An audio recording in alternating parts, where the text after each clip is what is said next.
পরবর্তী প্রশ্ন হলো, সিনেমা দেখা অথবা গান শোনা, সব ধরনের গান বা যে কোনো সিনেমা, এটা দেখাই কি হারাম?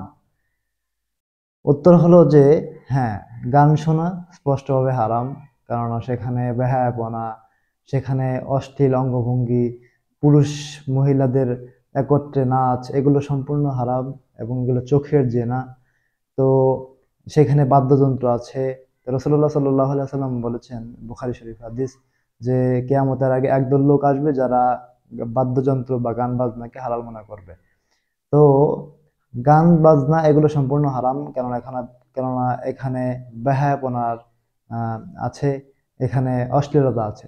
তো যে কারণে এখানে গান বাজনা হারাম হয়ে গেছে। এবং কি সিনেমা, এক্ষেত্রে অনেকে প্রশ্ন করেছেন যে ইসলামিক সিনেমা, ওয়েব সিরিজ গুলো দেখা, এগুলো কি জায়েজ আছে? না।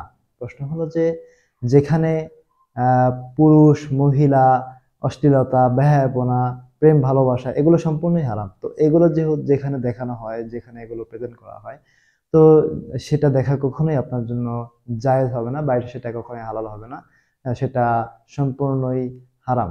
তবে যদি এখন সিনেমার মধ্যে এরকম কিছু থাকে যেখানে কোনো হারামের সংমিশ্রণ নেই, যেমন সেখানে গান নেই, বাদ্যযন্ত্র নেই, মহিলা নেই, অর্থাৎ এখানে শিক্ষামূলক কিছু, ইসলামিক শিক্ষামূলক কিছু শিক্ষা দেওয়ার জন্য একটা ভিডিও, একটা অভিনয় আছে, তো সেটা দেখা যায়, সেটা দেখা যায় আছে।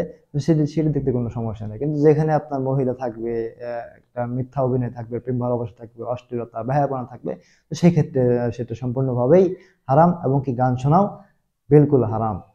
তো এটা হচ্ছে চোখের জেনা।